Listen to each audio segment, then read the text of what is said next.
Students, how are you.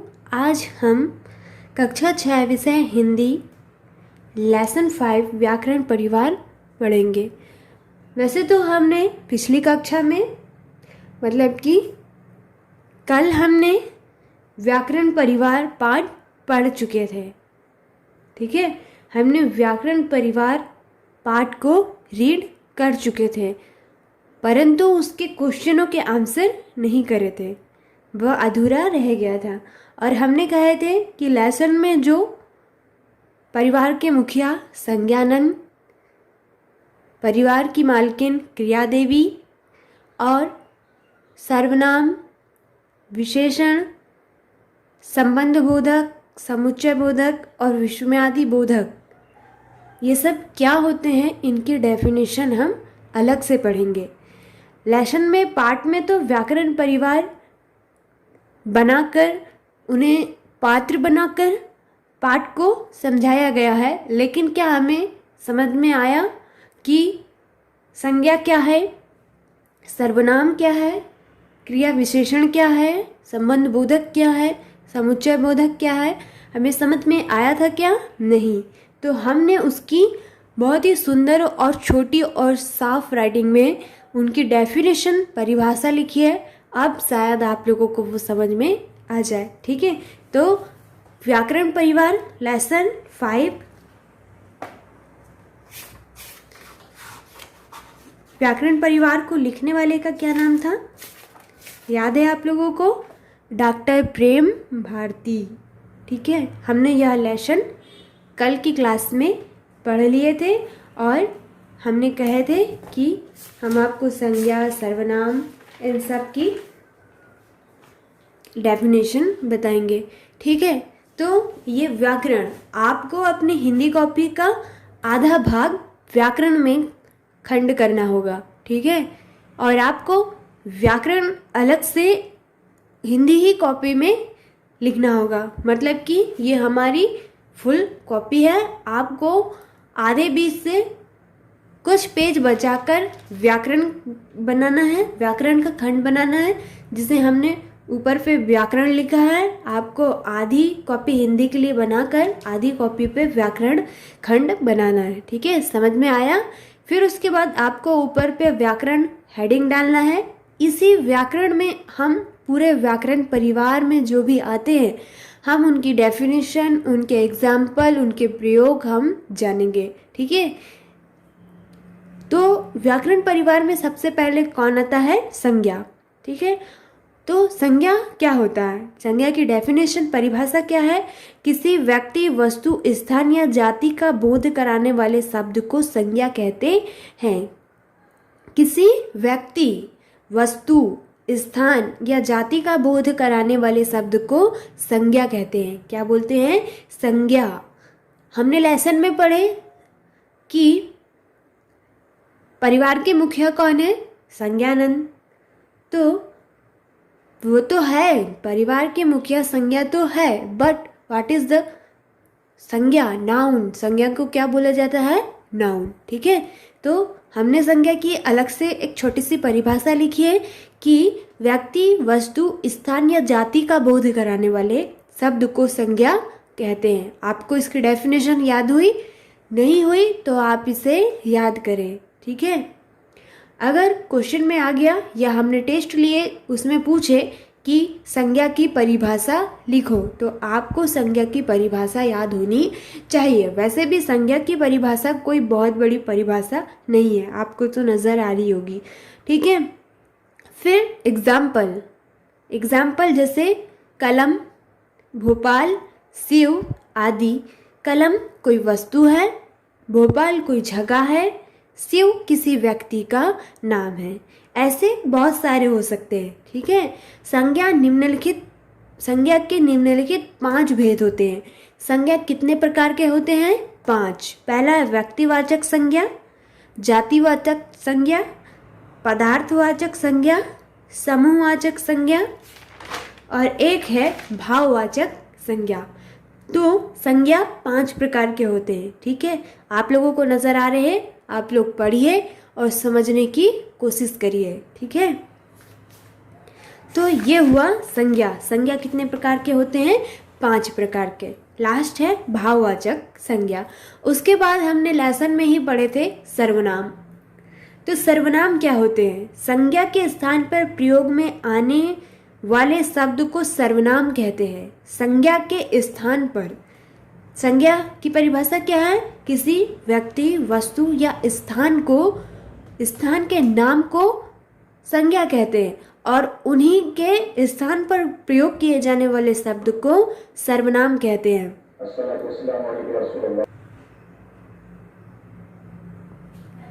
तो हम क्या कह रहे थे कि संज्ञा के स्थान पर प्रयोग में आने वाले शब्द को सर्वनाम कहते हैं।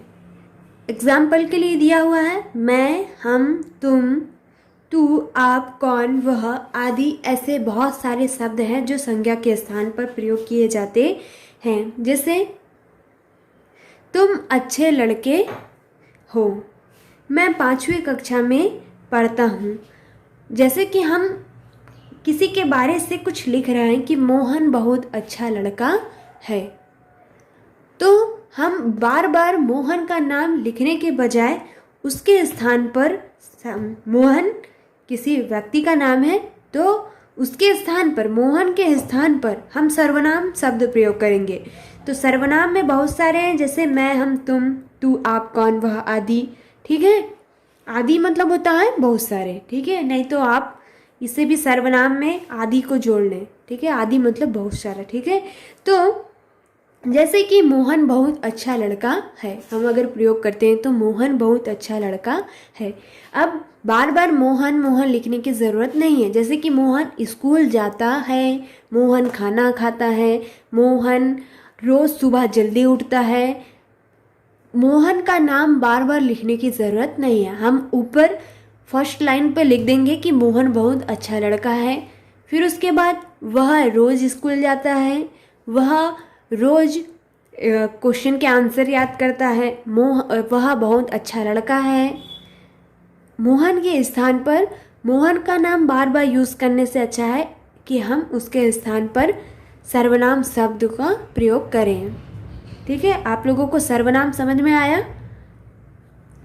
फिर है विशेषण। हमने पढ़े थे विशेषण। संज्ञा या सर्वनाम की विशेषता बताने वाले शब्द को विशेषण कहते हैं। उदाहरण नीला, पीला, मोटा, दुबला आदि। संज्ञा या सर्वनाम की विशेषता बताने वाले शब्द को विशेषण कहते हैं। जो उनकी विशेषता बताते हैं उन शब्दों को क्या कहते हैं? विशेषण। जैसे नीला, आसमान बहुत नीला है, तो आसमान की विशेषता क्या हुई? नीला। आसमान कैसा है? बहुत नीला। ठीक है। मोटा, जैसे कि महेंद्र बहुत मोटा है, तो मोटा क्या हुआ? उसकी विशेषता। ठीक है। फिर जैसे एग्जाम्पल पे दिया राम अच्छा लड़का है, तो अच्छा मतलब उसकी विशेषता हुई, अच्छा उसकी विशेषता है। ठीक है। लाल गुलाब सुंदर है, लाल गुलाब कैसा है? सुंदर है, तो सुंदर उसकी क्या हुई? विशेषता। समझ में आया आप लोगों को? उसके बाद है क्रिया। जिस शब्द से किसी कार्य के होने या करने का पता चले उसे क्रिया कहते हैं। जैसे आना जाना, सोना, खाना, पीना, घूमना आदि, ये सब क्या है? क्रिया। आना, हम लोग कोई कार्य कर रहे हैं, वर्क कर रहे हैं। जाना, ये भी एक प्रकार का कार्य है, क्रिया है। प्रयोग में तुम पुस्तक पढ़ते हो, पुस्तक पढ़ना भी एक प्रकार से कार्य है। मैं वहाँ जाती हूँ, जाना भी क्या है? क्रिया है, कार्य है। क्रिया 2 प्रकार की होती है। अकर्मक क्रिया, जिस क्रिया में कर्म ना हो उसे अकर्मक क्रिया कहते हैं।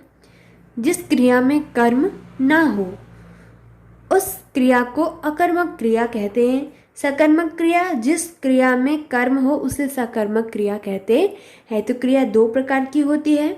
आप लोग को क्रिया समझ में आ गई? उसके बाद है क्रिया विशेषण। क्रिया की विशेषता बताने वाले शब्द को क्रिया विशेषण कहते हैं। क्रिया की विशेषता बताने वाले शब्द को क्रिया विशेषण कहते हैं। एग्जाम्पल है बहुत, धीरे धीरे, महान आदि। वह बहुत लंबा व्यक्ति है, तो वह बहुत लंबा व्यक्ति है, तो व्यक्ति की क्या बताया इन्होंने? विशेषता। ठीक है, क्रिया विशेषण समझ में आया? उसके बाद है लिंग। लिंग आप लोग अच्छे से जानते होंगे, आप लोग 6th क्लास पे आ गए हैं, ठीक है। लिंग स्त्री या पुरुष जाति का बोध कराने वाले शब्द को लिंग कहते हैं। लिंग हिंदी में 2 प्रकार के होते हैं। स्त्री जाति का बोध कराने वाले शब्द को स्त्रीलिंग, स्त्री जाति शब्द का बोध कराने वाले शब्द को स्त्रीलिंग, पुरुष जाति का बोध कराने वाले शब्द को पुल्लिंग कहते हैं, ठीक है। एग्जाम्पल में जैसे स्त्रीलिंग में दिया अध्यापिका, छात्रा, बहन, शेरनी, गाय आदि, ये सब क्या है, स्त्रीलिंग है। और पुल्लिंग अध्यापक, छात्र, भाई, शेर, बैल आदि, ठीक है। आपको लिंग समझ में आया। उसके बाद है वचन। वचन 2 प्रकार के होते हैं, एक वचन और बहुवचन। आप अच्छे से जानते हैं ना, बहु के कितने वचन होते हैं, 2, एक वचन और 2 वचन। तो यहाँ पे वचन है, एक वचन और बहुवचन। एक वचन जिस शब्द से एक संख्या का बोध हो उसे एक वचन कहते हैं। जिस शब्द से एक संख्या का बोध हो उसे एक वचन। जैसे लड़का, कितने लड़के हैं, कितना लड़का है, एक, तो कौन सा वचन हुआ, एक वचन। चेला, चेला कितना है, एक, तो कौन सा वचन हुआ, एक वचन। बछड़ा, बछड़ा कितना है, एक, तो कौन सा वचन हुआ, एक वचन। उसके बाद बहुवचन जिस शब्द से एक से अधिक संख्या का बोध हो उसे बहुवचन कहते हैं। जैसे एग्जाम्पल में लड़के, मतलब कि बहुत सारे लड़के होंगे तभी तो लड़के बोले, वरना लड़का बोलते अगर एक लड़का होता तो यहाँ पे लड़के कितने हैं, बहुत सारे, लड़के बोल रहे हैं तो कौन सा वचन हो गया, बहुवचन। चेले, बहुत सारे चेले हैं इसलिए बहुवचन, ठीक है। आपको लिंग वचन समझ में आया। तो ये आप अपनी हिंदी ही कॉपी में एक व्याकरण का खंड बनाकर आपको ये लिखना है। हम आगे और अगली कक्षा में व्याकरण के बारे से लिखेंगे। आप अभी इतना ही होमवर्क आप अपनी कॉपी में लिखेंगे। पहला है संज्ञा, दूसरा है सर्वनाम, तीसरा है विशेषण, चौथा है लिंग, पांचवा है क्रिया विशेषण, उसके बाद 6 लिंग, 7 वचन। आपको इतनी चीज़ें अभी अपनी हिंदी कॉपी में आधे भाग में व्याकरण खंड बनाकर व्याकरण परिवार ये सब करना है, ठीक है। तो आपको ये समझ में आया। ये है तो आपके पाठ, कौन से पाठ से है, पाठ 5। पाठ का नाम क्या है, व्याकरण परिवार, ये इसी से है। लेकिन आपको लेसन 5 व्याकरण परिवार में है ये नहीं करना है। हमने आपको बताया कि इसके लिए अलग खंड बनाना है, ठीक है। व्याकरण परिवार के लिए आपको अलग खंड बनाना है, ठीक है। आपको उस दिन हमने लेसन सिर्फ समझाया था और उसके क्वेश्चन आंसर नहीं करवाए थे, ठीक है। तो आज हम उसके क्वेश्चन आंसर करेंगे। आप लोग सबसे पहले अपनी हिंदी कॉपी में ऊपर पे पाठ का नाम, पाठ का नंबर और पाठ को लिखने वाले का नाम ज़रूर से ज़रूर लिखें। उसके बाद आपको मीनिंग्स करना है। आपकी बुक में मीनिंग दी हुई है, ठीक है। उसके बाद आपको ये एक छोटी सी टिप्पणी दी हुई है संस्कृति की। संस्कृति क्या होता है, आचरण और सभ्यता की वे सब बातें जो किसी व्यक्ति, जाति, राष्ट्र आदि के मन में रुचि, आचार विचार, कला कौशल और सभ्यता के क्षेत्र में बौद्धिक विकास की सूचक होती है, उसे संस्कृति कहते हैं। उसके बाद आप लोगों को सही विकल्प चुनकर लिखना है कि संज्ञानन का काम नहीं हो सकता क्रिया विशेषण के बिना। संज्ञा या सर्वनाम की विशेषता बताने वाले शब्द हैं विशेषण। फिर है रिक्त स्थानों की पूर्ति कीजिए। अपनी भाषा को बिगाड़कर विदेशी भाषा के शब्दों की मिलावट से हम अपनी संस्कृति पर गहरा आघात कर रहे हैं। महान, महानतर और महानतम शब्द विशेषण की अवस्थाएं हैं। क्रिया विशेषण की माँ का नाम क्रिया देवी है। संज्ञा या सर्वनाम का वाक्य में अन्य शब्दों से संबंध बताने वाले शब्द संबंध बोधक कहलाते हैं। उसके बाद है 1 या 2 वाक्यों में उत्तर लिखिए। विशेषण किसे कहते हैं, तो इसके आंसर हमने एक कॉपी पे लिखा हुआ है, आप यहाँ पे देखिए। ये सब आप आंसर आपको अपनी कॉपी में करना है कि विशेषण किसे कहते हैं, सर्वनाम शब्द किन शब्दों के बदले में आते हैं, समुच्चय बोधक वाक्य में क्या अंतर है, क्या करता है, फिर क्वेश्चन नंबर 4, 3 से 5 वाक्यों में उत्तर लिखिए। क, ख, उसके बाद ग और उसके बाद क्वेश्चन नंबर 5 है, सोचिए और बताइए। ठीक है, आप अपनी बुक में भी मिला सकते हैं। क्वेश्चन नंबर 3, क्वेश्चन नंबर 4, उसके बाद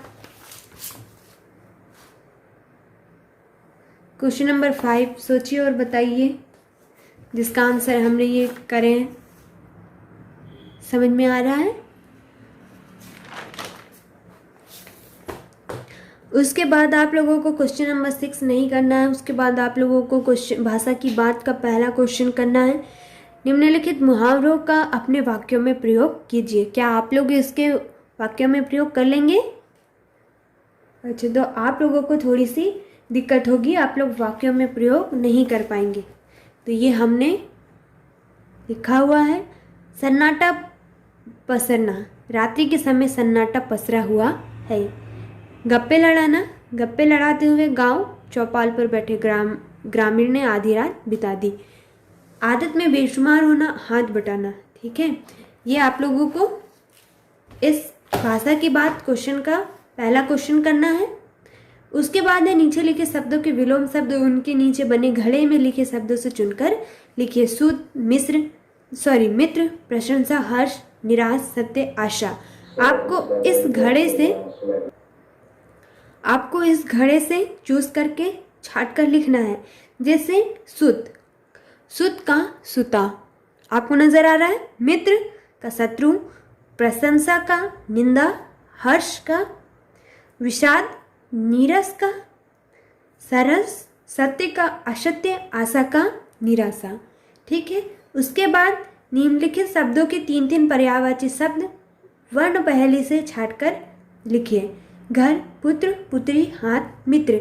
आपको इनके इस पहेली से छाटकर 3 पर्यायवाची शब्द लिखना है। ये आप लोगों का कार्य है कि आप इस पहेली में इनके 3 पर्यायवाची शब्द का सर्कल बनाएंगे। आप लोग अच्छे से जानते हैं।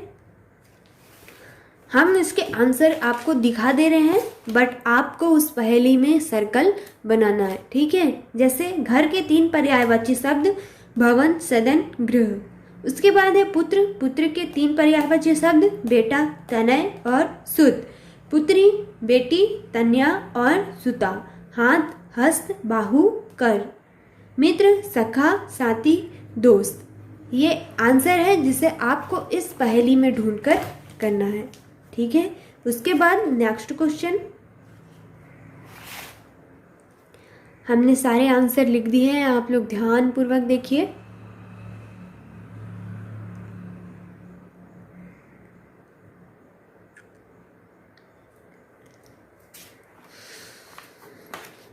ठीक है, तो ये हुआ हमारा पार्ट 5 व्याकरण परिवार। आप लोगों को व्याकरण परिवार पाठ समझ में आया? आप लोग ने कल जब हमने पढ़ा के क्लास समाप्त की थी तो उसके बाद आप लोगों ने पढ़ के देखे। अगर पढ़ के नहीं देखे हैं तो एक बार फिर से पढ़िए। और आज जो हमने होमवर्क कराया है वो बिल्कुल एकदम ध्यान से समझकर करिए। ठीक है, तो कल हम पार्ट 6 पढ़ेंगे। तो आप लोग पार्ट 6 लेसन 6 की भी तैयारी करके रखेंगे। लेसन 6 होगा हमारा, कल का लेसन होगा, कल का पाठ होगा विजयगान, जिसके लेखक होंगे नटवरलाल स्नेही। आप लोग इस लेसन को रीड करके रखेंगे। ठीक है, ये आप लोगों का होमवर्क है। ठीक है, तो मैं उम्मीद करूं आज का लेसन व्याकरण परिवार आपको समझ में आया। ठीक है।